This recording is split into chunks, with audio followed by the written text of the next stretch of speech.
Bonsoir et bienvenue à tous et toutes ce soir pour le dernier volet concernant les lentilles hybrides.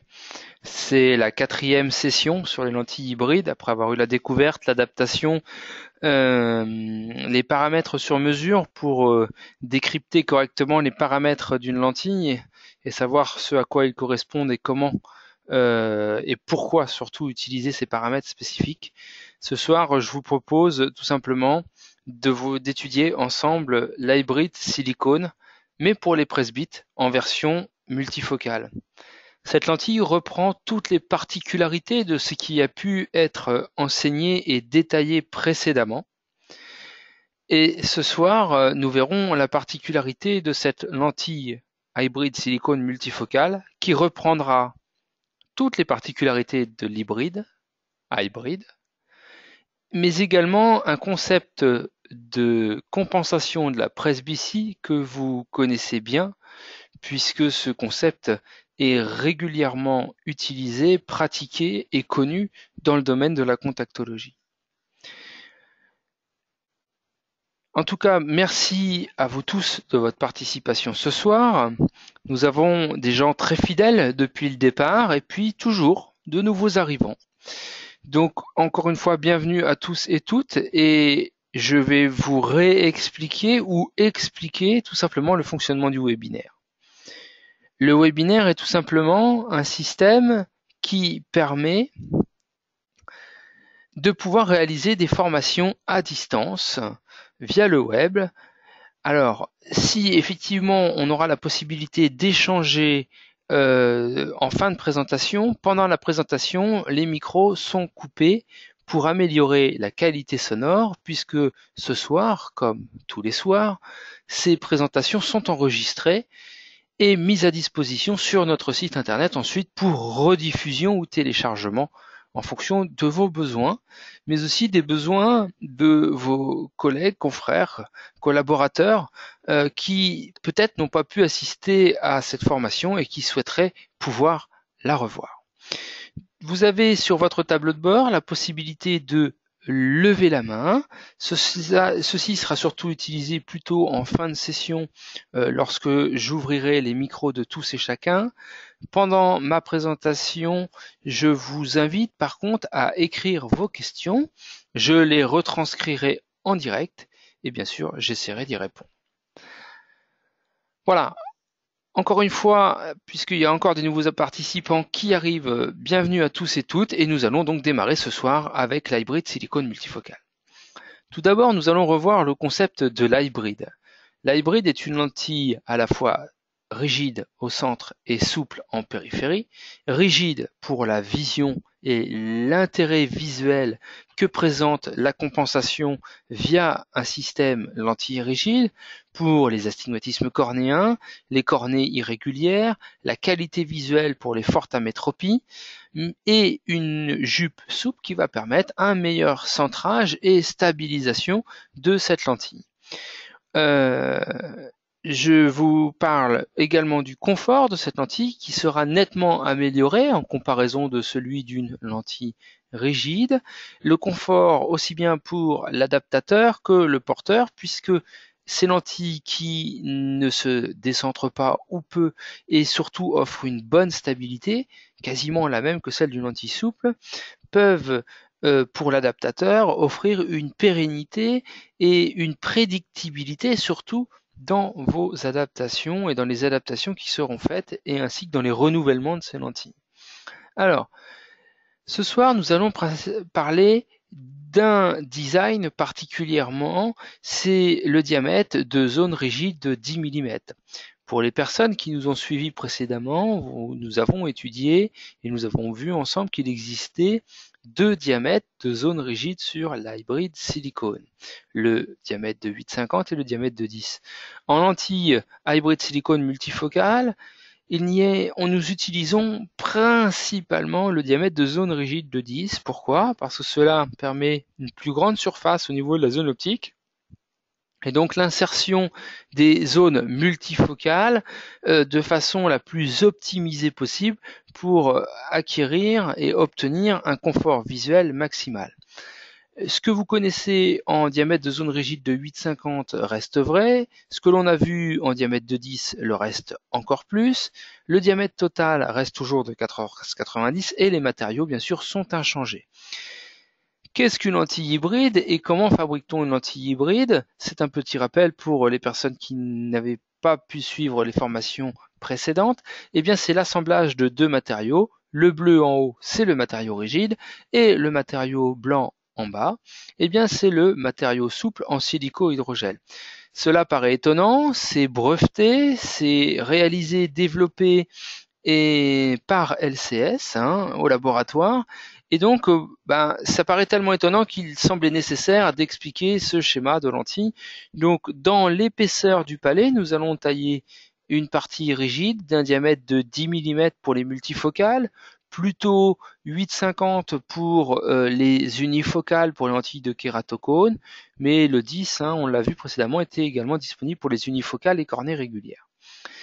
On a une zone de polymérisation qui est relativement grande et qui est d'autant plus grande qu'il y a un aspect d'érisation, un peu comme sur un disque vinyle, au niveau de la zone de jonction qui permet tout simplement d'augmenter la surface d'accroche, un peu comme les microvillosités pour améliorer l'échange entre les larmes et l'épithélium cornéen.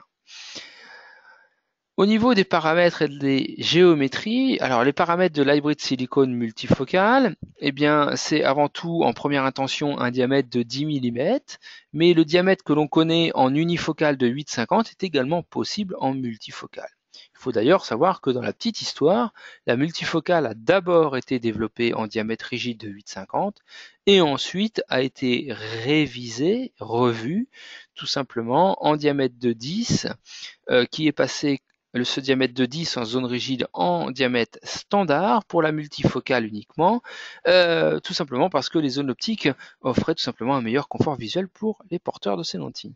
Le matériau rigide, un décassant, une épaisseur fine, un rayon de 8,50 à 10, enfin un large panel de rayons et de puissance, des additions relativement vastes et précises de 0,75 à 3 dioptries par 0,25 dioptries, et puis un diamètre total standard toujours de 14,90.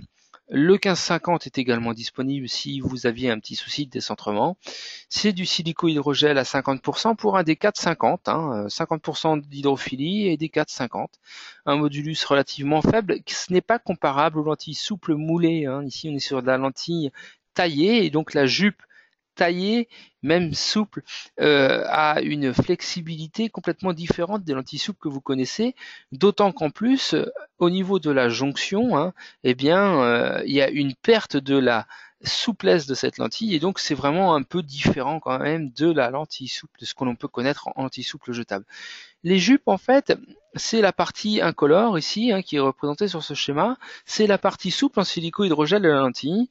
Elle est standard en 0, peut-être resserrée lorsque la lentille est trop plate ou décentrée, J-0,5 par exemple.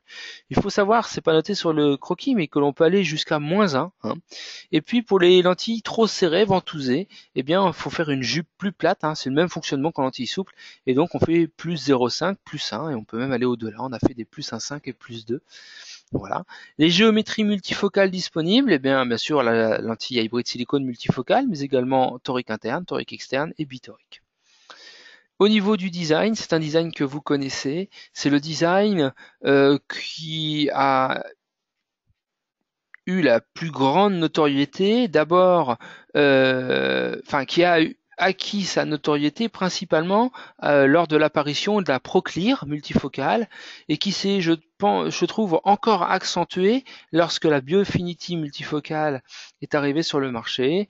C'est ce type de design, ce qu'on appelle des visions simultanées dissociées ou différenciées, avec une lentille D, distance, pour la vision de loin au centre, et la vision périphérique, la vision de près qui est périphérique, et la lentille N, NIR, pour une vision de près centrale et une vision loin périphérique avec une zone intermédiaire de progression.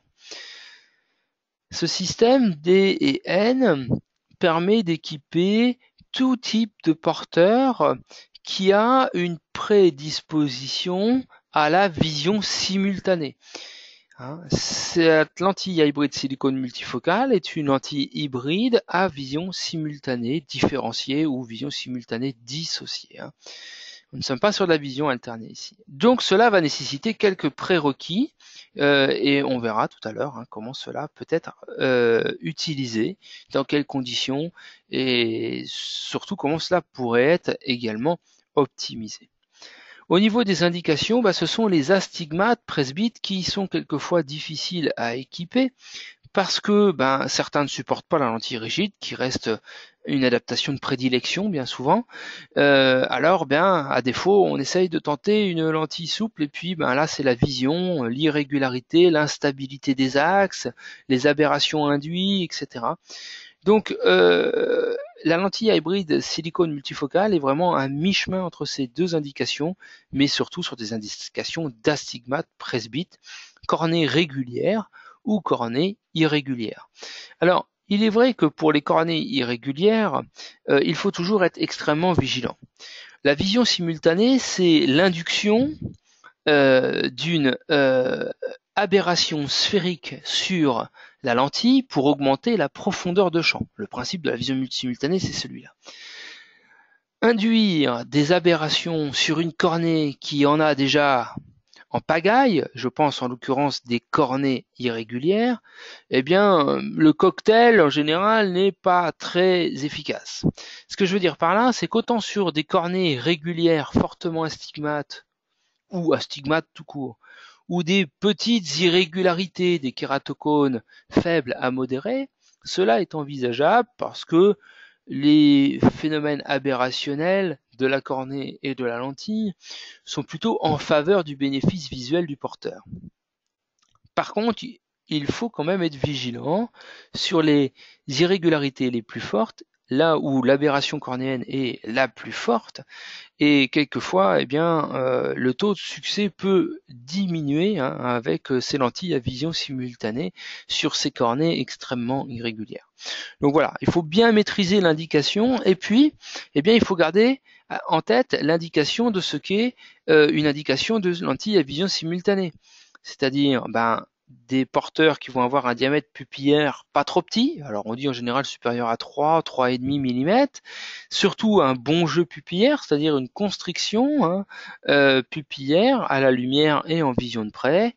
Et alors ici on vous met les anciens porteurs de lentilles souples sont déconseillés. Alors visuellement ils vont trouver souvent un bénéfice, mais ça sera physiquement moins confortable que leur lentille souple. C'est vrai que la lentille à hybride silicone multifocale se situe plutôt sur le terrain de la lentille rigide, et donc elle est forcément plus confortable qu'une lentille rigide. On a un vrai bénéfice de confort. Par contre, sur la lentille souple, c'est l'inverse. Donc il faut être vigilant, ou alors il faut que le gain visuel puisse contrebalancer cet effet de sensation un petit peu moins confortable que celle d'une lentille souple. Donc voilà. Donc il faut quand même être vigilant sur les anciens porteurs de lentilles souples. C'est pas impossible, mais il faut être vigilant. Alors, je vous disais 4 designs disponibles sur cette version multifocale, donc multifocale, hybride silicone multifocale pour les astigmatismes cornéens inférieurs à 4 dioptries, ou les cornées irrégulières de faible à modéré. L'hybride silicone torique externe, lorsqu'il y a un interne qui ressort. La torique interne, quand vous avez un astigmatisme cornéen qui lui devra être régulier, on met des tores internes que sur des cornées régulières, l'astigmatisme cornéen supérieur à 4 dioptries, et puis la bitorique qui est la synthèse de l'ATE et de l'ATI. Alors, on a toujours les mêmes gravures que sur l'hybride silicone unifocale, ça ne change pas. On ne change pas ce qui fonctionne, c'est-à-dire que l'ATE, elle a un trait repère à 6 heures sur la zone rigide, en gris ici c'est la zone de jonction, et puis la TI et BI à 2 points qui seront situés dans l'axe du méridien le plus plat. Donc ici, ce serait un astigmatisme cornéen à 180 degrés, et ces points vont tourner en fonction de l'axe de l'astigmatisme. Si par exemple on avait un astigmatisme à 45 degrés, j'aurais un point ici à 45 degrés et un autre point ici à 225 degrés, tout simplement. Vous avez les représentations à l'image fluo. Ici, vous avez un petit trait repère. On remarquera une petite bulle sous la jonction qui n'est pas préjudiciable ici, en l'occurrence. Et ici, vous avez deux points avec un axe qui sera l'axe de la kératométrie. Ici. Voilà. Alors, quels sont les avantages de ces lentilles hybrides silicone multifocales? D'abord, je vous disais une meilleure prédictibilité dans le centrage. On voit bien ici, par exemple, sur cette photo, qu'il est difficilement envisageable d'équiper ce porteur avec une lentille rigide à vision simultanée ou alternée en lentille rigide, pour la simple et bonne raison, c'est que la lentille n'est pas du tout centrée. Et quelquefois, le centrage des lentilles reste complexe. Donc l'hybride est déjà une réponse à ces problèmes de centrage. On a également une meilleure stabilité de ces lentilles, puisque ces lentilles auront moins d'effets bascule et seront moins impactées par la morphologie cornéenne. Par exemple, si vous avez un léger cône, un cône faible à modéré qui est décentré, eh bien, la lentille rigide a toujours tendance à se décentrer un peu sur le cône. Là, grâce à la partie souple, la lentille sera centrée. Il y a moins d'érosion à l'apex, puisque c'est une lentille qui est moins mobile, puisque l'hybride bouge comme une lentille souple mensuelle ou trimestrielle. Et puis, on n'aura pas de zone de sécheresse 3-9 ou 4-8 heures. Pas de 4-8 heures parce que les lentilles sont pas basses, elles sont mieux centrées. Et 3-9 heures, tout simplement parce que la partie 3-9 heures, comme on voit ici avec la rougeur associée, ici, il y a certainement un piqueté en regard, eh bien, c'est souvent lié à des lentilles basses, des lentilles pas rigides, pas mobiles, ou des dégagements de lentilles qui sont pas optimisés. Alors des fois on peut pas faire mieux, mais bon, là en l'occurrence c'est quand même très rouge, on peut pas laisser ça comme ça. Eh bien, le fait de recouvrir avec une surface silico-hydrogel, ça va permettre de maintenir un minimum d'hydratation et d'imiter les piquetés. Et puis une meilleure observance parce que ces lentilles ont un renouvellement de 3 mois. Voilà à peu près ce que donnent des lentilles hybrides silicone multifocales, avec ici une lentille hybride silicone sur une cornée irrégulière. L'apex du cône ici serait situé entre 4 et 5 heures sur la partie rigide, et donc ici on a un lac de fluo qui est au-dessus de l'apex. Et puis ici on a une lentille qui est parfaitement centrée et qui permet donc d'envisager tout simplement un bénéfice visuel optimisé sur une géométrie multifocale. Au niveau de l'adaptation de ces lentilles, le diamètre standard, c'est toujours 14,90. Le diamètre standard en zone rigide, c'est ça qui change, c'est que c'est 10 mm en multifocale. La jupe, elle change pas, c'est J0. Le rayon, c'est le rayon le plus plat. La puissance, c'est la puissance lunette ramenée au sommet de la cornée. Et l'addition, eh bien, c'est l'addition minimale plus une dioptrie. C'est-à-dire, l'addition minimale, c'est le déchiffrage du Pareto 2. J'ai pas dit lecture, déchiffrage. Ça veut dire qu'on bute sur les mots, mais on arrive quand même à les voir. Auquel on rajoute une dioptrie. Alors en général, vous verrez que vous n'êtes pas loin de l'addition de confort, sans effet grossissant du verre. Voilà. Et puis, ensuite, vous choisirez le design. Donc le design, une lentille D pour l'œil préféré en vision de loin et une lentille N sur l'autre. D, ça ne veut pas dire droite. On a encore quelques confusions et on n'est pas le seul labo à avoir ce genre de confusion. D, c'est l'œil préféré de vision de loin. Voilà, donc ici une lentille D distance sur l'œil préféré de loin, une lentille N NIR sur l'autre œil, donc une vision de loin centrale sur l'œil préféré en vision de loin, et une lentille à vision de près centrale sur l'autre œil. Alors, je vous propose un petit exemple ce soir. Voilà, vous avez une cornée régulière, une kératométrie raisonnable, un astigmatisme d'un peu plus d'une dioptrie. Il faut donc corriger cet astigmatisme en lentille parce que sinon il y a un risque visuel de chute d'acuité visuelle qui risque de plafonner aux alentours de 6-7 dixièmes mono ici. Donc c'est pas envisageable de ne pas corriger les astigmatismes cornéens ici. En plus on a une amétropie qui est quand même une myopie assez forte, pas très forte mais assez forte. Donc mettre une zone rigide, ça s'entend et c'est tout à fait cohérent. L'addition mini 0,50 dioptrie à droite comme à gauche et l'œil gauche est préféré en vision de loin. Et bien à ce moment-là, on va vous conseiller, alors les règles de calcul sont les mêmes, une hybride silicone multifocale. Alors comme elle est standard en diamètre 10 en multifocale, je suis pas obligé de noter que c'est un diamètre 10 en zone rigide. Là, on vous enverra directement une multifocale zone rigide de 10, c'est le standard. Une jupe 0, un rayon 7,45, c'est le rayon le plus plat à droite, et 7,50 c'est le rayon le plus plat à gauche de la kératométrie, 14,90. Et puis j'ai converti les sphères VL au sommet cornéen, moins 7,50 et moins 7, avec une addition de 1,50, c'est-à-dire le 0,50 qui est l'addition mini auquel j'ai rajouté une dioptrie. Et pour le design, pour le profil de la lentille, eh bien l'œil préféré en vision de loin, c'est l'œil gauche, donc le D, distance sur l'œil gauche, et le N sur l'œil droit. vous observerez en fait ce type de lentille. Vous voyez la zone rigide ici, elle est vraiment elle est vraiment plus grande, hein, tout simplement. Alors, vous voyez ici sur la vidéo, on a un petit mouvement de la lentille. Alors l'intérêt aussi de mettre un diamètre de zone rigide de 10, c'est qu'on sait qu'en lentille rigide de grand diamètre, les lentilles sont plus confortables. C'est vrai aussi en hybride. Hein, et on sait que sur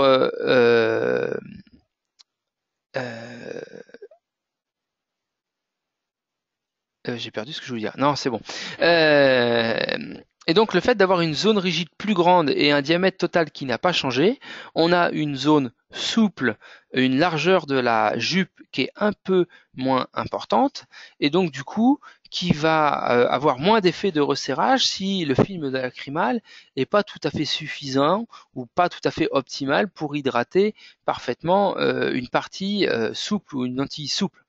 Et donc, c'est vrai que chez les presbytes qui ont souvent un film lacrymal, en l'occurrence,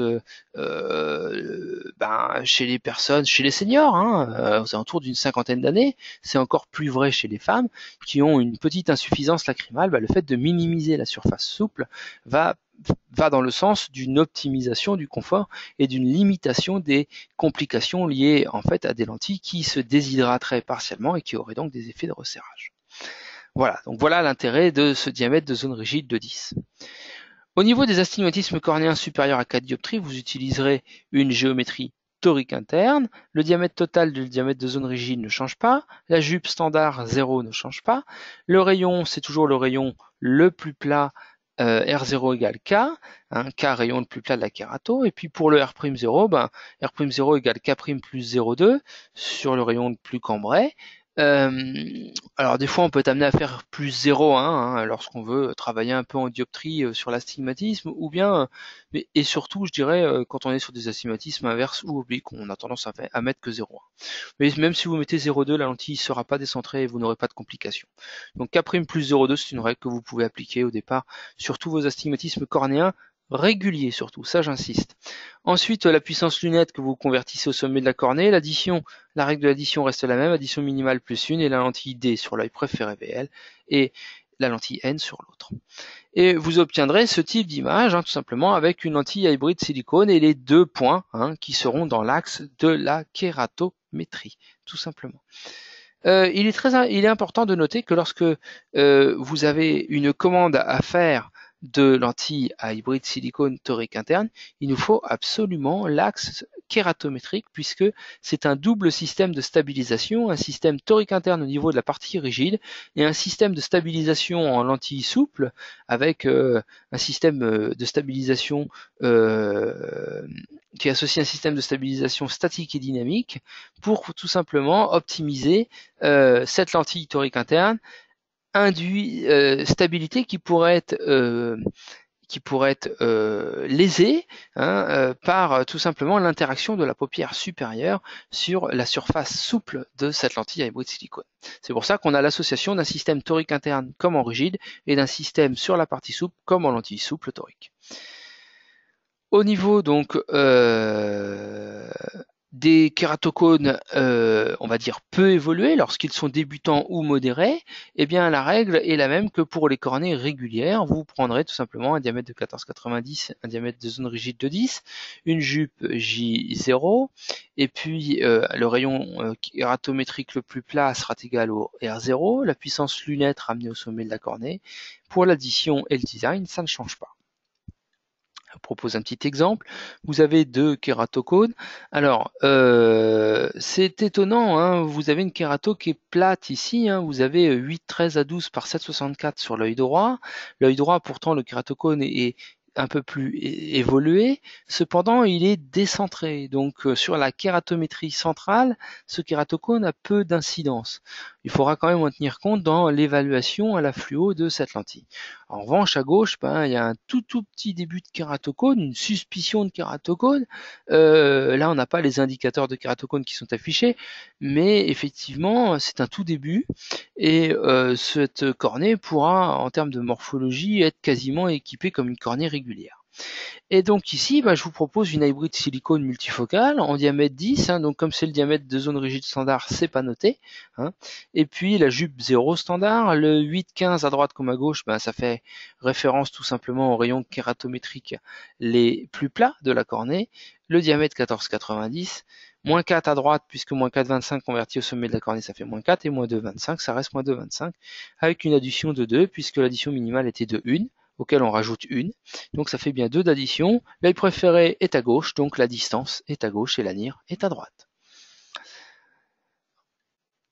Vous observerez ce type de lentille. Alors ici, vous voyez, en fait, sur cette lentille, alors c'est son œil droit. Ici, c'est là où le cône était le plus évolué. On a une lentille qui a un léger décentrement supérieur, mais c'est tout à fait acceptable. Et c'est une lentille qui a une mobilité assez faible, à peu près équivalente.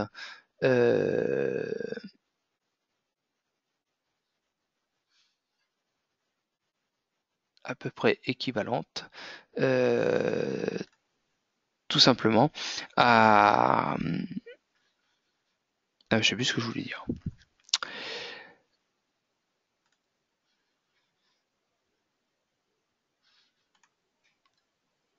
Voilà. Alors, vous avez ici l'image fluo de cette lentille. Cette lentille, en fait, il y a assez peu de fluo au centre et vous avez toujours une bande de fluo au niveau de la périphérie de cette lentille.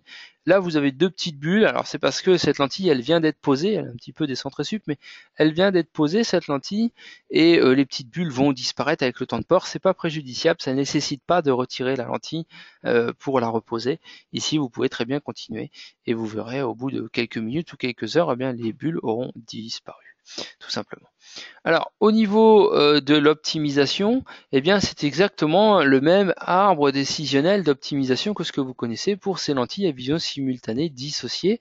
C'est-à-dire que si vous avez une acuité visuelle qui n'est pas satisfaisante, vous pouvez travailler soit sur la sphère de l'œil D. Alors quand c'est la vision de loin qui n'est pas satisfaisante, on travaille sur la lentille D, et quand c'est la vision de près qui n'est pas satisfaisante, on travaille sur la lentille N. Ça, c'est la première règle.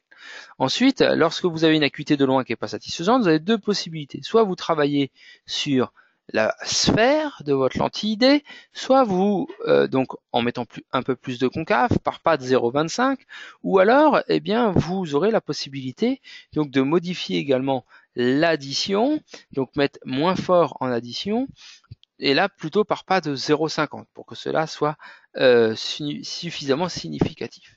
À chaque fois que vous modifiez quelque chose sur la VL, il faut toujours faire attention à ce que binoculairement, bien sûr, l'acuité de vision de près ne s'en trouve pas lésée.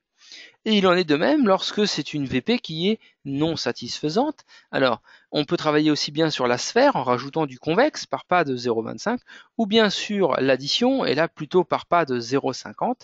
Et bien sûr, lorsque l'on change sur la lentille N pour améliorer la vision de près, il faut toujours vérifier binoculairement que la vision de loin, elle, n'est pas lésée par cette modification de puissance. Alors il faut savoir aussi que pour certaines amétropies, on peut être amené à mettre deux lentilles D, je pense quelquefois aux myopes, qui vont certains préférer deux lentilles D, ou les hypermétropes à l'inverse, qui quelquefois vont plutôt préférer deux lentilles N lorsqu'il n'y a pas de dominance avérée, par exemple. C'est-à-dire que lorsque l'œil préféré est un test qui ne donne pas de résultat de préférence, on peut partir sur une adaptation donc dit symétrique au niveau des designs, c'est-à-dire soit de D, soit de N. Il faut quand même savoir que 80, voire même un peu plus que ça, % des adaptations qui sont faites en dissocié avec une lentille D et une lentille N. Les lentilles symétriques avec l'hybride restent quand même plus rares, mais ça existe. Au niveau de la manipulation, c'est toujours la même chose que pour les hybrides.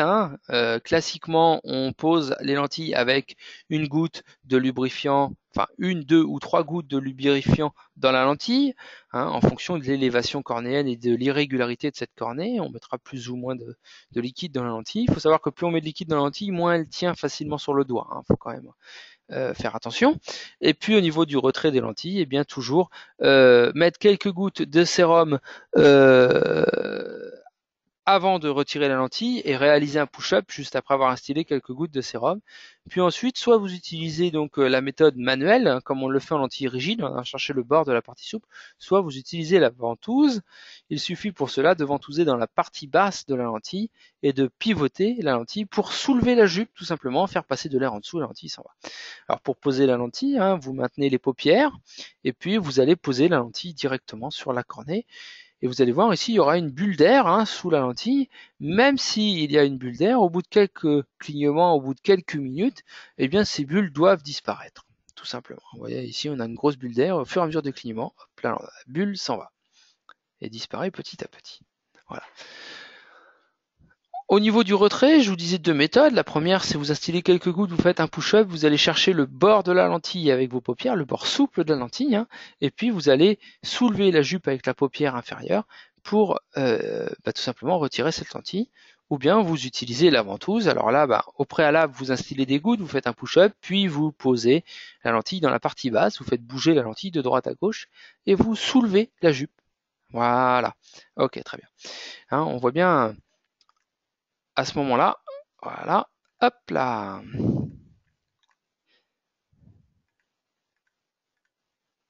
On voit bien qu'on soulève la jupe, on voit bien qu'il y a une bulle qui se forme ici. Hein. Vous voyez ici, hein, il y a la bulle, la fin de la bulle. Donc ici, il y a encore des larmes, ici, il n'y a plus de larmes. Donc voilà, la bulle qui se forme et qui, tout simplement, c'est un pivot hein, de la lentille qui permet de laisser passer un peu d'air en dessous et donc de retirer facilement la lentille.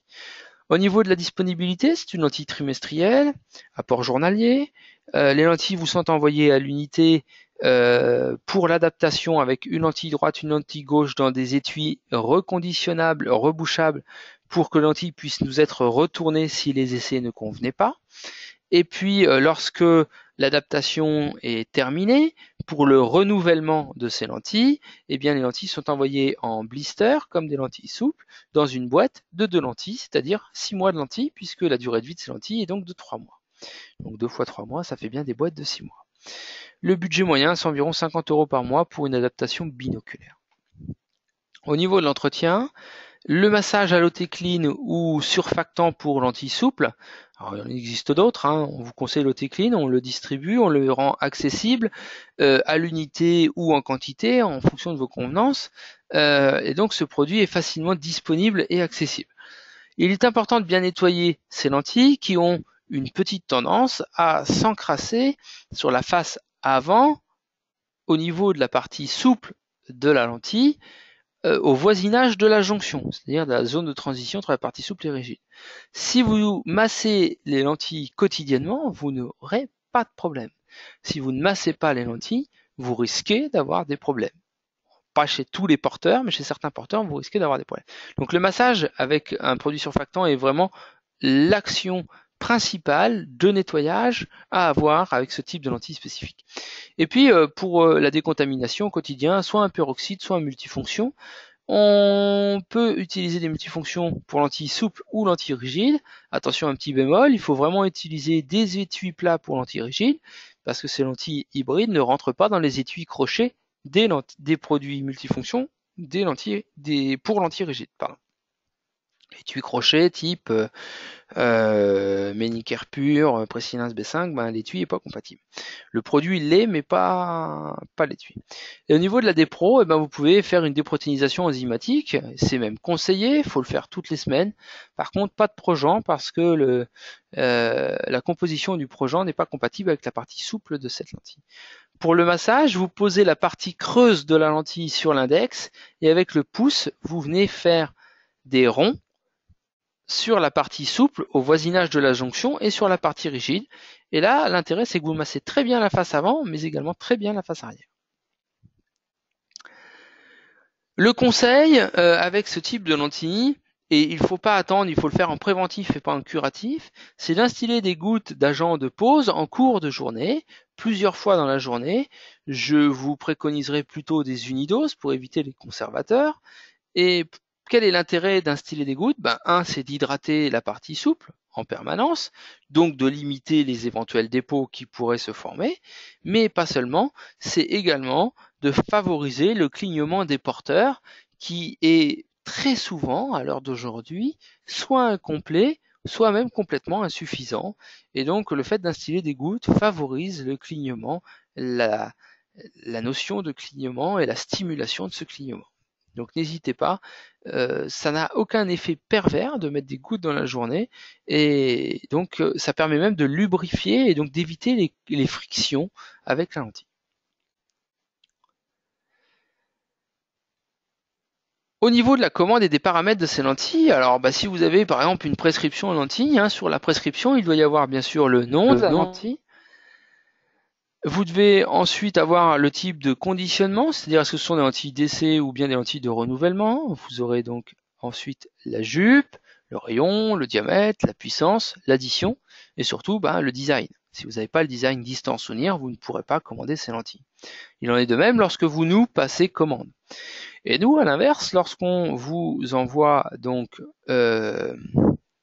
les lentilles, vous aurez ce type d'étiquetage sur les lentilles. Alors que ce soit sur les lentilles d'essai à l'unité ou bien sur les lentilles en blister, les informations restent les mêmes. Alors, vous avez d'abord le nom de la lentille, ensuite le design, D ou N, ensuite la jupe, l'edge lift. Alors l'edge lift, j'en ai pas parlé ce soir, mais pour ceux qui n'auraient pas suivi la formation d'il y a quelques semaines, je vous invite à la voir. Elle est consultable sur notre site internet, elle est mise à disposition depuis aujourd'hui. Voilà. L'excentricité, même chose, on a vu ça il y a quelques semaines. Le rayon, le diamètre, la puissance et puis l'addition. Pour terminer, vous avez également le matériau, le numéro de série de la lentille qui permet d'avoir une traçabilité et puis sa date de conservation dans son blister ou étui. Alors vous voyez ici deux lentilles différentes avec des paramètres de puissance différents. Bon, ce sont les mêmes rayons, mais surtout deux designs différents. Une lentille multifocale D pour l'œil droit, donc à vision de loin centrale, et une multifocale N à vision de près centrale sur l'œil gauche. Alors je vous propose pour terminer un cas clinique, puisque j'ai déjà dépassé le temps. C'est quelqu'un qui a donc un astigmatisme réfractif qui est purement cornéen, tout simplement. C'est une indication de lentille rigide. L'astigmatisme est faible à droite. Il aurait pu être équipé en lentille souple. Cet astigmatisme à gauche est fort. En plus, il est inverse. Et c'est ce porteur de lentilles, tout simplement, porte déjà des lentilles rigides. Et en l'occurrence, des lentilles qui sont décentrées sur l'œil gauche. C'est assez fréquent chez les astigmatismes inverses. Et puis, la vision est pas très bonne. Elle a surtout été dégradée lorsqu'il a été essayé des lentilles multifocales, lentilles rigides multifocales, puisque ces lentilles rigides multifocales nécessitent un bon centrage, quel que soit le type de lentille rigide. Pour ce faire, nous avons proposé comme paramètre de reprendre les paramètres de la lentille rigide, donc le même rayon, les mêmes puissances, et puis l'addition minimale qui donnait un bon confort visuel. C'est souvent la même chose que l'addition minimale plus une. Donc l'addition de confort, mais sans surévaluer cette addition. Et surtout, le test qui a été fait, c'était le test de l'œil préféré. Alors là, ici, l'œil préféré, c'était l'œil droit. Sur cet œil droit a été posée la lentille distance, et sur l'œil gauche, donc la lentille near. Binoculairement, l'acuité visuelle de loin était médiocre, que 9/10. On pouvait s'attendre à plus, puisqu'il avait plus dans son dossier lorsqu'il portait des lentilles unifocales en vision de loin. Et puis surtout, en vision de près, une acuité somme toute très insuffisante, un Parinot 5, en binoculaire. Après observation, l'observation révèle tout simplement une lentille droite centrée, je ne vous l'ai pas mise ici, mais une lentille gauche décentrée. L'action qui va être menée ici, ça sera tout simplement de modifier cette lentille gauche. Cette lentille gauche ne sera pas modifiée au niveau ni du diamètre ni du rayon, mais uniquement au niveau de la jupe. C'était une jupe tout simplement trop plate, et donc cette jupe trop plate va être resserrée de J0. Vous voyez en haut le petit rappel des paramètres, on va passer à J-0,5. Les paramètres de puissance de la lentille et de design n'ont absolument pas été changés sur cette lentille, et cela permet de retrouver un peu plus de bénéfices visuels en vision loin. De 9, on est passé à 10 dixièmes binaux. Et puis c'est surtout en vision de près. C'est normal, c'est la lentille NIR qui était la plus impactée par ce décentrement. Et donc le bénéfice visuel s'est d'autant plus fait sentir sur la vision de près, sur la lentille NIR, bien sûr. Au niveau de... voilà, la formation pour ce soir va s'arrêter. Au niveau de nos prochains rendez-vous, eh bien, tout d'abord, je vous invite à voir, revoir et éventuellement même télécharger ces webinaires, ces formations qui vous sont librement accessibles à tout moment sur notre site web, dans votre espace professionnel.